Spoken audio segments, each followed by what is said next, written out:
The Old Romantics is, I guess, my connection with the past and with how the landscape makes me feel. And photography and art, it's the whole experience that Scotland gives you. And, part of that is being cold or being blown away by wind or rain or eaten alive by midges. We've had it all. But people will forget that if they are enjoying themselves, and then there's something at the end of it to say, look what I did, look at that, it looks amazing. Hello, welcome to the Viewfinders Photography Podcast. I'm your host, Graham Dargy, and this is the show where I meet fantastic photographers from around the world to find out what they're thinking when they lift the camera. My guest today is Kristy Ashton, who shoots evocative, emotive portraits in the Scottish Highlands. Kristy has a deep family connection to photography and her work is quite unique, so I'm really looking forward to introducing Kristy in just a minute. Well, how are you? Hope you've been well and you're enjoying your photography. For me, I've been busy mainly with corporate headshots for industrial companies, software businesses, accounting firms, that kind of thing. Really enjoying myself at the moment photography wise, but I won't take up time to talk about it here. But if you are interested in what I'm shooting, you can check out my blog on my website, grahamdargy.co.uk, where I have some behind the scenes posts of the things I've been shooting lately. I'll put a link in the show notes. In terms of the podcast, well, just had a wee mid-season break there, which helps me stay ahead of things. I've got some great guests coming up over the next couple of months. I had a conversation the other night with amazing Christina Mittermeier, one of the pioneers of conservation photography. Such an inspirational lady. I can't wait to share that episode with you, so keep an eye out for that. Otherwise, family life rumbling on as always, and I've been working up to my next Viewfinders live events, which are coming up fast. Check out the ad slots as usual for the latest info on those. Okay, before we dive into the episode, let me invite you to connect with me on Instagram at Viewfinders Podcast. Drop me a line to say hi and I'll give you a mention on the show. Don't forget to subscribe, rate and review Viewfinders on your favourite platform. It really makes a difference to the visibility of the show and I super appreciate it. Alright, my guest this week is Kristy Ashton, a portrait photographer who was born in Australia but now lives and works in Scotland. Kristy took a long journey to find photography, but her great-great-great-grandfather was George Washington Wilson, one of the pioneers of outdoor photography, who photographed Queen Victoria and John Brown way back in 1863. So her connection to photography and to Scotland runs pretty deep. Kristy's unique style is a culmination of a number of ingredients from her personal journey: an innate sense of creativity, a romantic dream of Scotland, and a love of Renaissance painters, resulting in images that are somehow otherworldly yet completely authentic all at the same time. Our conversation covers Kristy's road to Scotland, the ups and downs of running a photography business through a global pandemic, why Merinos are my favourite kind of sheep, and much more. Hope you enjoy this. Here's my conversation with Kristy Ashton. Kristy Ashton, welcome to the Viewfinders Podcast. How are you? I'm great. Thanks for inviting me.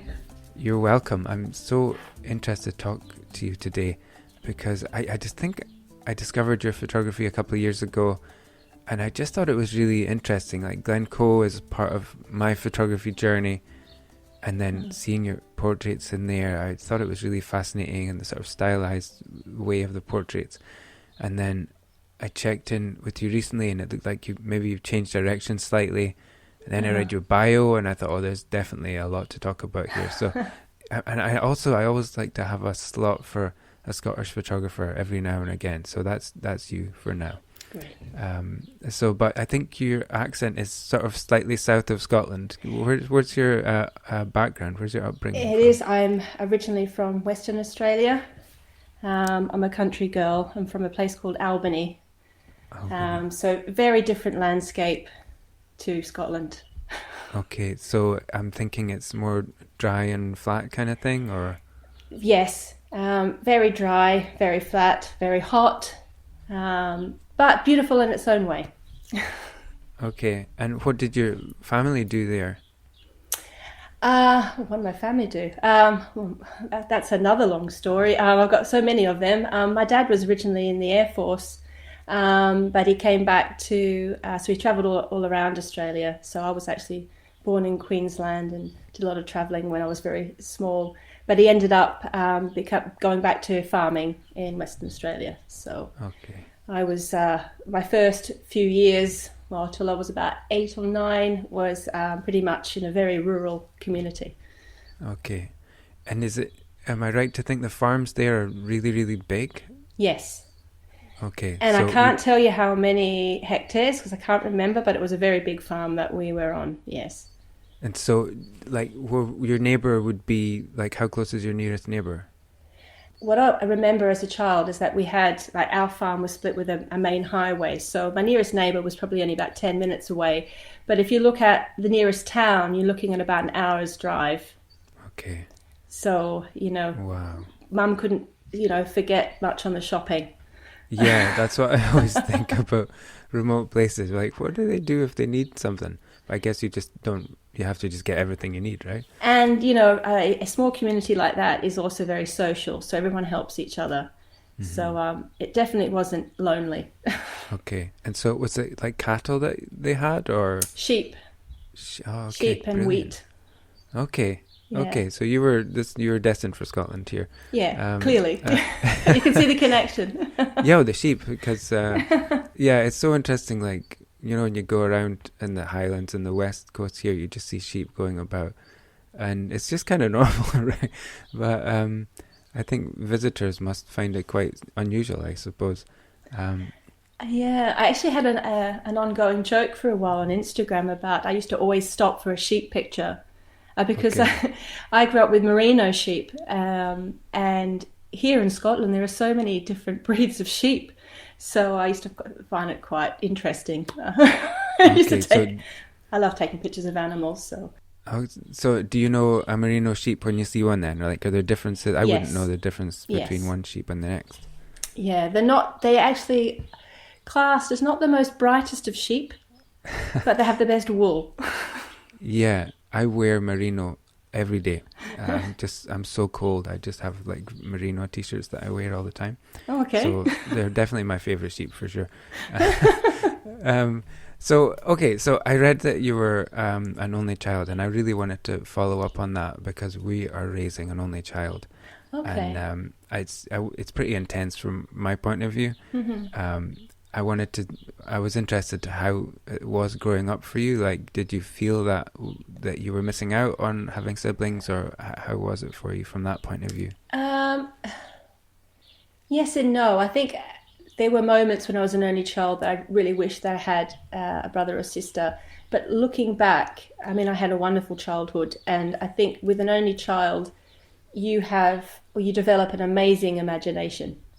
And I've kept that with me throughout my life. So it was great. And I think I had perhaps a better relationship with my parents because, I didn't have other kids around me. So I'd never had a problem with talking to adults, even as a child. So,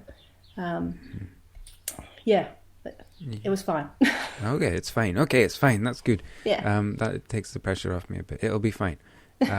And so when you were growing up then, what were you into? Like, were you never set up to be a farmer? Were you always going to be something creative?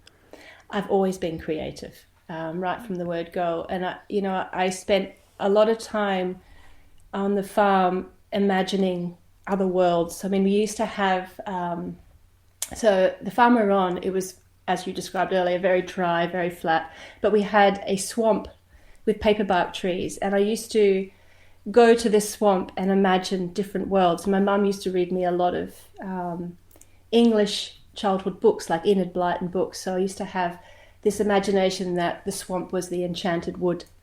I guess you can see where I'm going with my photography, but I've always had that imagination. So yeah. So what did you do after school then? Did you go to a creative path after school, or? I didn't. I should have, but that was probably my first mistake because I loved art at school.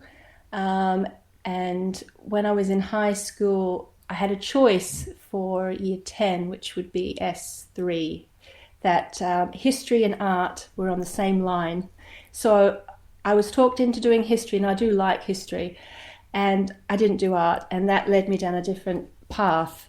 And I was always told that creativity is great, but it wouldn't earn you any money. So I ended up being a secretary and going to business school and ending up in an office job. So it led me down the wrong path. Okay. I mean, they're right about the money thing. But they are right about the money thing, but there's more to life, as I learnt. Yeah. Okay, so I guess history is maybe more academic than, but it's funny that they're on the same stream as art, isn't it? It is, yeah. And I mean, history is also very connected to art as well, as I worked out later on in life. And I did a lot of creative things throughout my office job years. So I was always sort of delving in and out of creative things. I used to sing. I went to the US and I modeled for a while. I did amateur theatre. And throughout this whole time, I always took photos. At any event, I was the friend that took the photos of the event. I was the family member that took photos at the family events. I was always doing that. Okay, that's interesting. So it was always going on, and you always wanted to have those creative outlets. Yeah. I think if you have it, you need to express it one way or another, right? Yeah. Well, not that some people don't have it. I think everybody does. But if it's awake in you, I think you need to definitely have those outlets. So, okay. So you had the camera in your hand all that time in a way, and there's the history and the creativity that you kind of fostered in your childhood. Yeah. And I can see all that coming together maybe for you later in life, which we'll get to.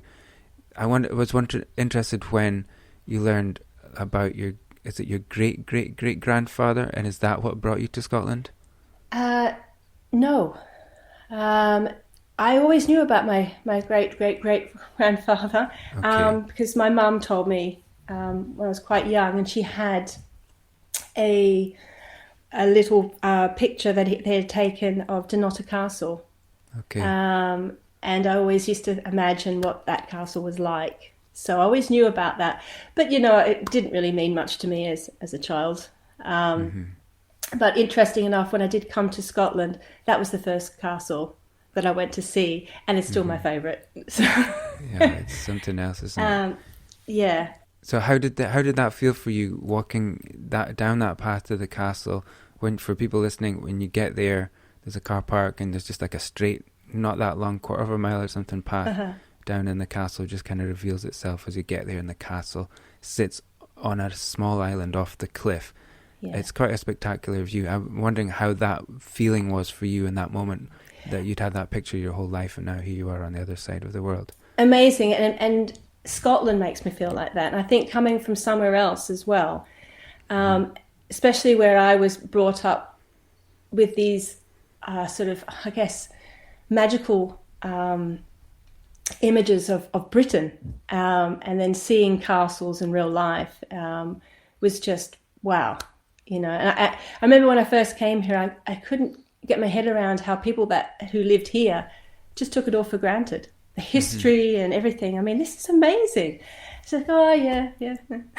Yeah, no, it's just normal for us. Yeah. Well, the Dunnottar Castle is about 10, 15 minutes from me that way. And whenever you go, and we go there frequently just to walk, or if somebody's visiting, you always take them there, or for photography as well, obviously. But there's always people there from all over the world. It's such a draw. And it is, I guess... Yeah, it's a castle on a cliff. So, okay, so where was I going with that? I mentioned your great-great-great-grandfather, who's George Washington Wilson. Yes. Could you, for people listening, maybe you can give us a bit of a backstory or description on who that is? He... along with, there was another photographer, I think is Valentine, I think his name was James, but I'm not entirely sure. They were both pioneer photographers in the 1800s, and they had a certain plate technique that they used. And George Washington Wilson, he travelled around Scotland, and he also went abroad in later years and documented as much as he could. And he was also the royal photographer for Queen Victoria when she was up in Scotland. So, okay, so significant figure in the sort of development and history of photography, I think. yeah, Is it the wet plate technique, something like that? I'm not entirely sure. I did go up to Aberdeen and visit many years ago before I was actually taking photos. And the guy at the university was really good and showed me all the plates and went through everything. And I can't really remember what he said to me now. Okay, fair enough. So he had taken a lot of photographs of Aberdeen. I found that in my research for this, and there's a lot of them are kept by the university. Yes, and around, I mean, you'll see them everywhere around Scotland. You know, I often, I'll go into a restaurant, a pub, a museum, and then there's one of his photos. So he famously took the one of the bridge being built, the Forth Rail Bridge. Bridge. Yeah, and and the one of Queen Victoria and John Brown. Right. Okay. She's on the horse. And yes. Yeah. So, yeah. What does that inspire you in any way, or do you feel like a connection to George in any way, or how does that work for you? I do. For a while there, I was thinking that what I could do is I could go around Scotland and try to retake the images that he took. But what I found is a lot of places are so different, and the trees have grown in the way that it's actually quite a difficult task. But I do often, when I see images, especially of Glencoe area, I just imagine, what was he thinking when he was there? What was it like? So it does definitely inspire me. Yeah. Mm-hmm. So I was getting at, I suppose, what and when and why did you first visit Scotland? Was it just to check out your history kind of thing, or what brought you here in the first place? I always wanted to come to Britain. It was just from very young age, because of the stories my mum had read to me, and also I was very close to my auntie Dorothy, who was from England, and she used to tell me lots of stories as well. So I was always wanting to come here. And so I came on a working holiday with the intention of actually going to Ireland as well. But I met a boy and ended up in Scotland. And yeah, I fell in love. I fell in love with the landscape. It was my destiny to be here. Mm-hmm. Okay, so let me quote this to you from your bio or from your website, if you don't mind. The search to belong was over. It was the spectacular drama of Glencoe that brought us together. I think that's you and your partner. Yes. And gave new meaning to our lives. And so that was when you kind of discovered maybe that sense of belonging. Is that right? Yeah. Well, a lot went on when I moved to Scotland. I settled down and had children, and this was probably the most uncreative part of my life, because I was at home, I was with the kids, and I didn't really have much purpose. And my husband at the time, he worked in the oil and gas, so he was away a lot. So I started with an iPhone, when the iPhone started popping up. I had an iPhone, and I started taking the kids on lots of adventures because I was always very close to nature as a child. It was always been my solace, going to nature, and I wanted my children to have the same. So we used to go on lots of adventures with the phone, and I started taking photos and enjoying that. And then, of course, the invention of Instagram happened, and so I started posting these photos on Instagram, because before then, a lot of people like me used to post things on Facebook, and no one cared, that's that serial person that was always putting loads of pictures on Facebook, and you know, people don't like that. So I had this avenue of Instagram to put these photos on, and people started liking them, and I thought, well, this is cool. I like this. And it really inspired me to do more with photography. And then, of course, like a lot of people have this story, I bought my first proper camera, which was a Canon 6D. And that was the beginning of my proper photography journey. Okay, and then so for what you do, Old Romantics, where did that come in along the way? Was that maybe when you had more space, when the kids were a bit bigger? Yeah. So I guess with how things were, I wasn't being creative, and this was a new creative outlet. And I was meeting lots of people on Instagram and going lots of places in Scotland that I hadn't been before, and it just opened up my world. I mean, I was just couldn't believe how beautiful Scotland was, and it just changed my whole way of thinking about things. And I didn't want to work in an office. I wanted to be me, and I think that was the first time I was really me as an adult, was with behind a camera. But in that whole process, my marriage broke down, and I had to start again with money and have a house and have a job. So I had to think, what can I do? I don't want to just be in an office job. What do I do? And so I guess the Old Romantics started because I had to make a choice. And it's the best choice I could have made. And the Old Romantics is basically, I guess, my connection with the past and with how the landscape makes me feel. And photography and art, it's all, and I think, it all just came together.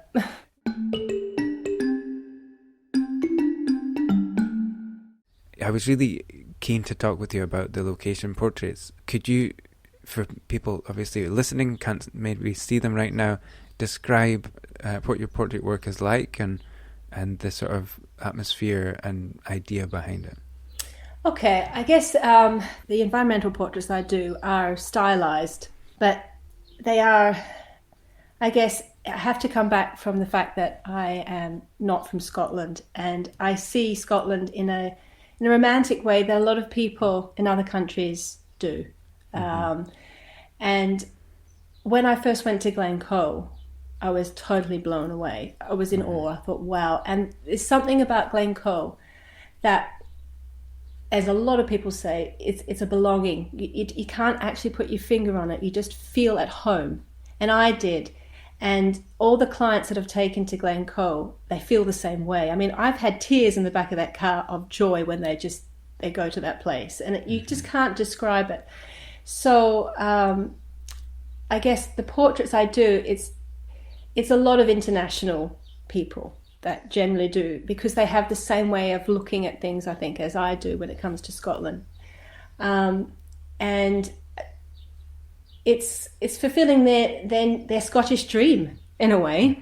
And the way that I do my portraits is very kind of casual, and it's fun, and we do it, very low key. It's just a fun day. So, I was really wanted to talk with you about Glencoe, because I know a lot of people listening will have been there and know what we're talking about.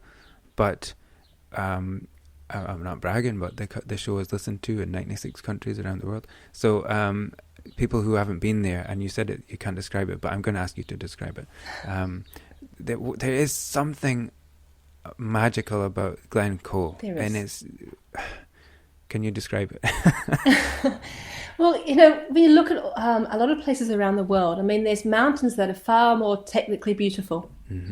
But Glencoe has, I don't know whether it's the history of the place, or it has a sense of belonging that when you go there, you feel at home. I mean, I think that's the only way I can describe it. And whenever I see anyone that I'm taking photos with, they feel the same way. And that's what I try to capture in my portraits, the emotional connection with this place. Okay. And so for those people then, if they're traveling, to be there is an event in itself then, and that's going to really play into the success of the shoot, I would imagine. Yeah.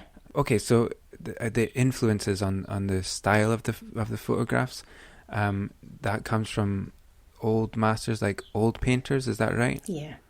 Yeah. Okay, so are there specific ones, or is it just like a style from a certain era? No, there's not a style from a certain era. I mean, I love Rembrandt. If we're going to go down, I just love the way that he works with light, and every photographer will say the same thing. Without light, you don't have anything. You need that light. I mean, I like Waterhouse paintings. I mean, my photography is very much based on art. That's how I look at it. It's my art. I'm not a technical photographer. I'm an emotional photographer, and so a lot of my influences are from art I see, and then I try to channel that emotion into and creating something for the client. So, okay, so if you are on a shoot with somebody, I just wanted to touch on the sort of mechanics of it. You kind of meet, you get together, you go out to Glencoe, and then have you got a couple of spots that you like to work in, or? Yeah, I mean, I don't exclusively work in Glencoe, but generally most people want to go there. And Glencoe is one of those places where it's quite easy because you don't have to go far to get, an amazing image. Like a lot of other places in Northern Highlands, you have to have a fair trek in somewhere. Yeah. So it depends with people. I mean, if they've hired a car, they've got a car, I'll meet them there. Generally meet them at King's House because that's a really good spot to start. But we've picked people up from train stations, if they haven't got a vehicle, and we escort them around on the day. And I mean, you don't know. I tried to make shoots early on. I've worked out with the weather. I mean, you can never ever predict the weather in Scotland, especially in Glencoe. The Met Office will say one thing. It will say it's pouring with rain. You go there and it's sunny. What? Yeah. But it says, you never. So you can. I can't plan that, but I generally find that early shoots are always better. I mean, sunrise is the best time of the day, and that golden hour period afterwards is generally good. And I find that the weather doesn't come in till a bit after that a lot of the time. So that's the period that I generally try to get people to start with. But it just depends on a lot of international people. They've only got so many hours. And sometimes I've had to shoot, in the middle of the day in blue sky. Yeah. It's not what you think of when you're thinking of that kind of location, isn't it? Are you given free rein by the clients to just do your thing, or is there a collaboration going on there? Pretty much free rein. I'll get a brief. I mean, clients will bring their outfits that they want to, and a lot of people want to wear classic oldie worldy costumes. Great, goes well. I always tell women not to do too much makeup and hair because you're in Glencoe. Your hair is going to be wild within about 2 minutes. Yeah. But that goes with Glencoe, so it all works. And we just go with it. I mean, they might have a few ideas, but whatever ideas we have, something else will come along. You can never predict where that unicorn is going to be. When that light's going to shine, and we just run and we capture what we can. Okay. It sounds like fun. And so are you shooting, and then is your partner doing the reflector or assisting kind of thing? Yeah, Richard, he is everything else other than the photographer, if that makes sense. You need someone like that. He does take photos as well. But he gets told, I boss him about when it comes to photos. But he carries everything. He's holding the reflector, he's pouring the whiskey or the coffee, or he's great. Great, yeah. So I just came across a picture there. I can imagine and see the pictures in Glencoe, that it's such a great area, like nothing is too far away. Yeah. And the shot I just happened upon on your Instagram, I think it's Kilchurn Castle with the mist coming across. Yes. And there's a lady in the foreground. It's just a really special kind of image. So they must be amazing experiences for the and even for you. Just it's great to be out, isn't it? Yeah, that shoot was quite a few years ago. That's when I first started. And I knew there was going to be fog that day. And this poor woman, Laurel, she was from, I think she's from Arizona, I think. Anyway, she was there with her teenage daughter, her best friend and her daughter, and they were staying in Edinburgh. And that poor woman, I told her, look, there's a chance of fog at Kilchurn Castle. And when there's fog at Kilchurn Castle, we need to be there. Mm-hmm. So she drove from Edinburgh. This was in the middle of summer. They left at midnight. Right. To meet me at the Green Welly, I think it was, at 3 a.m. to get there for sunrise. And the poor kids were in the back. They didn't want anything to do with it, you know. I said, we need to go now. And we ran down there, and it was just like, I was like jumping behind the camera thinking, this is amazing. They're the moments that, I mean, that you just can't plan. And there's been a lot of moments like that. And that's the spontaneity of the way I work. Is like, there was another moment in Glen Etive, down at Locker, is it? Locker, yeah. Yeah. And I had clients down there, and it was a moody summer day. There was rain. Of course, when there's rain, there's a chance of rainbows. And there was this amazing rainbow just came out over the loch when we were shooting. And I said, get in the water. So the poor girl got in the water to have this shot with the rainbow. And I said, this is a moment you'll never forget. I mean, she soaked a dress, but you have to do it. Those moments, yeah, you can't plan them. But you have to grab them, and it looks like you're good at that. But yeah, I think it's Lochen Ur, isn't it? It's just everywhere around there. It's amazing. So yeah. Well, thanks for going through that with me. I was wondering, just again, like I looked at your website, and I wondered if you had to change direction during the pandemic. Am I reading that rightly? Yeah. Or okay, obviously it was a hard time for everybody, but what was that like for you? It was quite a shock, because I think it was year 3 of the business, 2020, and things were really ramping up. And it was the first year that I was booked out with my portraits. Mm-hmm. And then you're just COVID getting happened. going, starting to feel like you've got some momentum. This is happening. Yeah, and they were all cancelled overnight, all of them, because I mean, at the beginning, people were just postponing. But as it turned out, they all then cancelled because we just didn't know when they were going to be able to travel again. And I did a few local shoots, but I thought, this is not sustainable. And because the majority of my clients are international, well, there's not much I could do. And I did think about going down the wedding route, but there is a lot of amazing wedding photographers, and I find that actually quite stressful. I like being in the environment and doing what I was doing. So I decided to diversify instead. Mm-hmm. And that's where the shop came into play. It's still Scottish photography. Is it more like nature photography, landscape kind of thing, or? No, it's Scottish photography. And well, there's lots of different things that I sell in the shop. Richard, he can draw, so he can draw beautifully, and so we sell art as well as photography, and we also make different keepsakes and things. So Etsy, we decided to be the platform, and it's been really great actually. Mm-hmm. It's really saved us over the last year or so. Okay, and so for you, what does it look like for you now as a photographer? How does your photography work shape up now compared to before?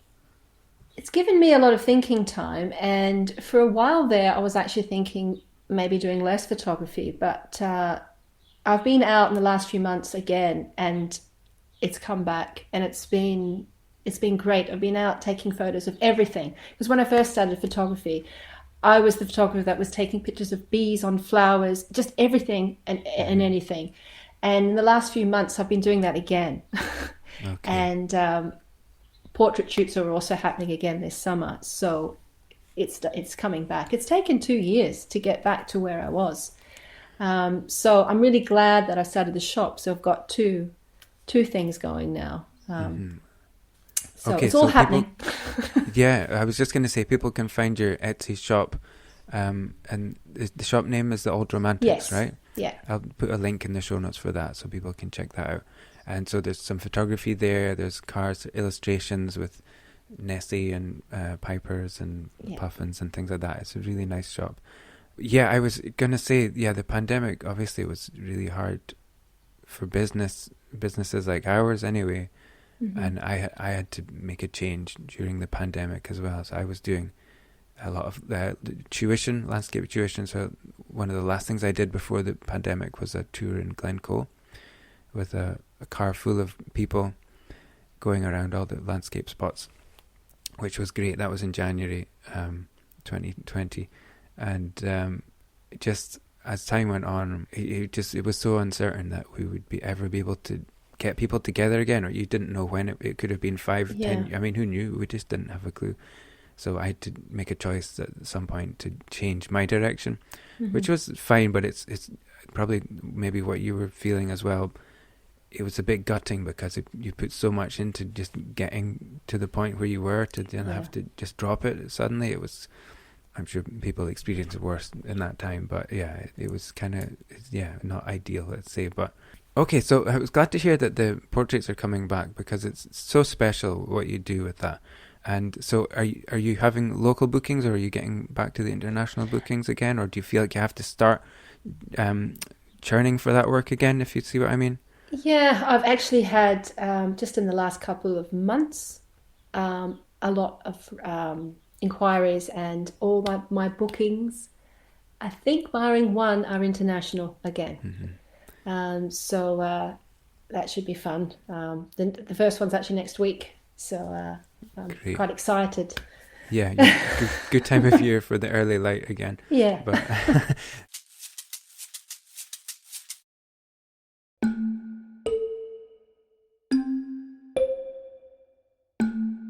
let me take a minute, if you don't mind. We can talk about your camera gear. Okay. So what is your go-to camera and lens combination? Right, okay. So I'm a Canon girl. Okay. Only because I started many, many years ago. My first camera was a Canon PowerShot, and so I know how Canon works. So obviously my first camera was a Canon 6D, and I still use a Canon 7D. It's clunky now, but my head is wired that way, so that's what I still use. I did try a Sony, which is great, and I can always identify people who take pictures with Sonys. That's a Sony. I know, I can tell by that image it's a Sony. I thought, I want to do that, and I got one, and I just could not wire my head to change from a Canon. So I know what you mean. Okay, and so is there a favorite lens you've got when you're shooting portraits, or? I use Tamron lenses. I use a 24-70 Tamron, and it's not the standard portrait lens. People always use the 50, don't they? But I like the flexibility. And that's pretty much the lens I use. I've got a 70-200 sometimes that I use, but pretty much it's the 24-70. Okay. It gives you the right flexibility that you need in that location, don't you? Yeah. Because it's outside, but it's tight. It's not a big space that you're in. In Glencoe. So yeah, I think that's about right. I think you're using natural light only, is that right? So you're just using the reflector to help to sort of gloss that up a bit. I try to use as little as possible. So it's also good for the client, because I think with a lot of equipment it makes people a little bit more nervous, and if you're only just carrying a camera, and it relaxes people a bit more. Great. And then is processing a big part of your routine? Yeah, I would say so. I think the nature of my photography is, and I think it's because how I started when I had kids around me, that you don't have time to just stay in one spot for hours. I mean, I'd love to have time to, wait for something amazing to happen and have a tripod and take a landscape, but I've never had that time. So what I generally do is, I capture the best moment I can at the time, and then I tweak it in Photoshop to the emotion that it gave me. Okay. So it's not multiple images, of one location over 3 hours. It's just that moment, and I capture that moment in Photoshop. Let me ask you, is there a weird thing? What's a weird thing I could find in your camera bag? I'm starting again. What's a weird thing I could find in your camera bag? You know what? I don't have any weird things in my camera bag, because I literally just carry my camera, because Richard he carries everything. So we have everything from hand warmers, safety pins, hair grips, whiskey. You know, he's got plasters, everything. I mean, there's not. He used to be in the army, so you can just imagine what he carries. Okay. So which enables me not to have anything. I do have a face mask that I use to wipe the lens.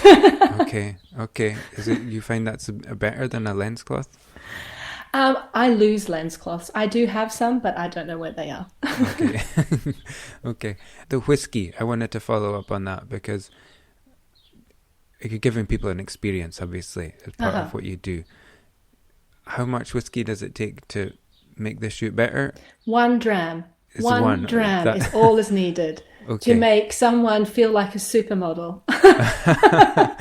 Okay, I'm taking notes on that one. I can definitely use that in my. It also warms people up when it's cold, because one of the challenges I have with shooting outdoors in Scotland is people are always cold. So, you know, you put someone in a location, you got them in a really, really warm jacket, and they're wearing, you know, a strapless dress underneath, and you're saying, right, we're going to take the camera, we're going to take the jacket off, and then I'm going to shoot. And then trying to get that image before they turn blue is quite a challenge sometimes. Yeah, and then of course they're going to kind of tense up as soon as that comes off. So practically, there are challenges for you to get by there, right? Mm-hmm. But it's part of the fun as well, because people won't forget when they're drenched and cold through, and then they get this image and they think, wow, yeah, I look warm. How did you do that? White balance. So, but I know what you mean, but it's all part of the great experience. Are you approaching it feeling like you're giving an experience, like with that mindset? Because I think if you take care of people and meet them at King's House, it's a beautiful place, obviously, the whiskey and everything. Yeah, it's more than... The Highland portraits are more than just taking a photo of someone in a beautiful landscape. It's the whole experience that Scotland gives you. And, you know, part of that, a lot of the part of that is being cold or being blown away by wind or rain or eaten alive by midges. We've had it all. But people will forget that if they are enjoying themselves, and then there's something at the end of it to say, look what I did, and look at that, it looks amazing. Yeah. So it's a whole package. Yeah, it's great. I think because it's your own story as well, you're mirroring for them. There's an authenticity there that you probably couldn't replicate. Like, I could go and take pictures of people out there, but it definitely wouldn't have the same feel because it's not my authentic story. Do you know what I mean? Oh, thank you. Yeah. So, okay, that takes us to a round called double exposure. I'm going to ask you about the story behind one of your pictures, and then I'll invite you to tell me the story behind one of your favorite pictures as well. So there's a picture, there's a couple really that I wanted to ask you about. One is the sort of mermaidy kind of one, and the other one I think I'm going to ask is there's a man in a sort of hat and top hat and tails kind of thing with an old camera. Looking down the glen. I was wondering what the story was behind that image. That's actually quite a good story. I'm glad you picked that one. It was a weekend up in Inverness, and I did a shoot up there, and it was August, and it was very, very, very busy.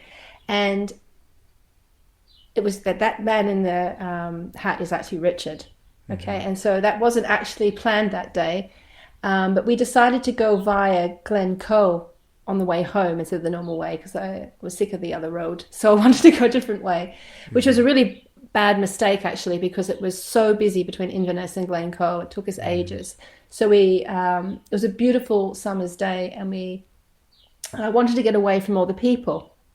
So I had an idea with that old camera, which is actually just a cardboard thing that Richard made for me, an idea for another shoot that we hadn't done yet.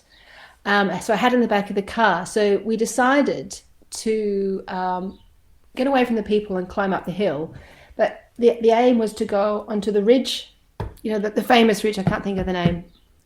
At Ralston Point, or no, the really dangerous ridge in the valley. I can't think of the name. Okay, no, I don't know. Because I thought that would be an amazing picture in summer, because the light comes down the valley. So Richard was carrying everything as normal, and I was carrying the cardboard camera, pretty much crying on the way up to the hill because I was scrambling because I couldn't get up and was just holding this cardboard thing. Right. And we got to the top of the ridge and realized actually the light wasn't going to be there. It was going to be halfway down. Okay. So I slid back down again, got him into the suit, put the on a position, and the light just came through that valley, and it was amazing. So I'm so glad we did that day because it wasn't planned at all. Okay. Yeah. And it's cool. It's really cool. Does that do some work for you with regards to, getting some attention online? Yeah. I do a couple of shoots like that. I mean, I use friends sometimes, or poor Richard, or myself to demonstrate what I can do. Mm-hmm. And then obviously I have other work is client work. That shot got some attention. I think the most attention, other than the one that you described earlier of Laurel at Kinchurn, was a lady who was at the pass in her wedding dress. Mm-hmm. That probably got the most attention. Okay. Because it was very, very dramatic Scotland that day. Okay. So if I bounce this back to you and ask you to give me the story behind one of your favorite images, or just a great story from your photography journey, would that be one that you could talk about? There's so many. I mean, it's really hard to just pick out one great story. I've met so many amazing people over the last few years. I think one person that really stood out to us was American actress Maggie Gihar. She was probably the most positive person I've ever met. And her positive energy, right from the word go, just made the whole experience amazing. And she used to be a model, so she was a dream to work with as well. Right. But that day, everything came out. Rainbows, Highland cows appeared.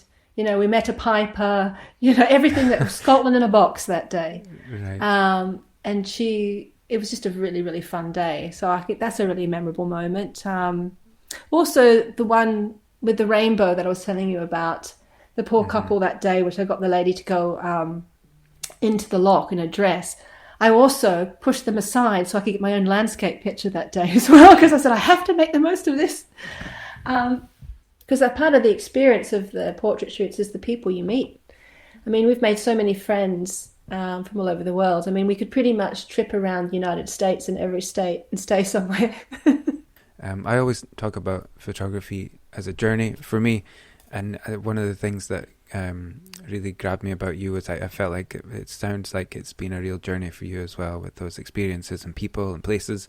So thanks for sharing all that, Kristy.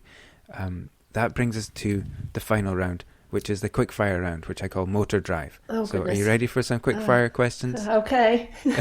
Okay, you sound excited, so let's go for it. Wide angle or telephoto? Oh, that depends on what I'm going for. I mean, I don't own a wide angle lens, but I'm going to say wide angle because I curse every single day I'm taking a landscape that I don't have one, and I've had to borrow from a friend. So I'm getting one very shortly. So okay. Wide angle. Great. Okay, coffee or tea? Coffee. Stay up late or wake up early? I'm an early bird, so early. Yeah. Okay, wow. I am a wake up early person in the summer, or when I get into the first time is the hardest time. Once I wake up early one day, I'm just in the rhythm of it. Yeah.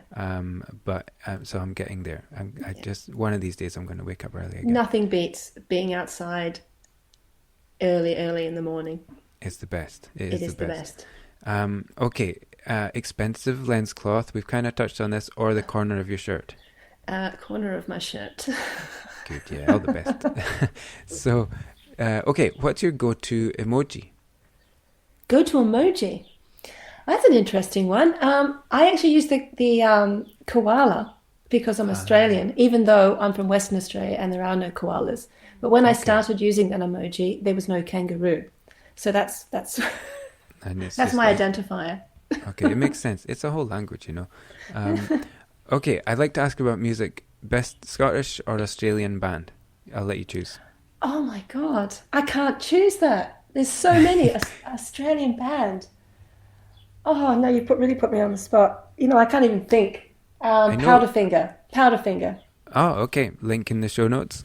I was going to say Men at Work, because I know the guy is Scottish, isn't he? Yeah. Or, Australians not really that keen on Men at Work. oh, really? Just saying. Okay. Because we get quoted that a lot. Oh, you really? Okay, I can imagine you do. Okay, what's a weird thing I can find in your camera bag? Nothing, just a camera, because Richard has it all. Other than a face mask that I sometimes use as a wipe. I think that's about it. A lipstick? I don't know. Well, that's not weird in yours. That would be weird in mine, I think. Okay, name a photographer, or maybe there's an artist out there that we should all know. A photographer. Well, there's all the artists that I like are old school. So I'm going to go with a photographer that I follow on Instagram that I absolutely love is Fran Mart. Okay. His photography is so emotional. He's amazing. What kind of genre does it sit in? He does landscapes. He does portraits.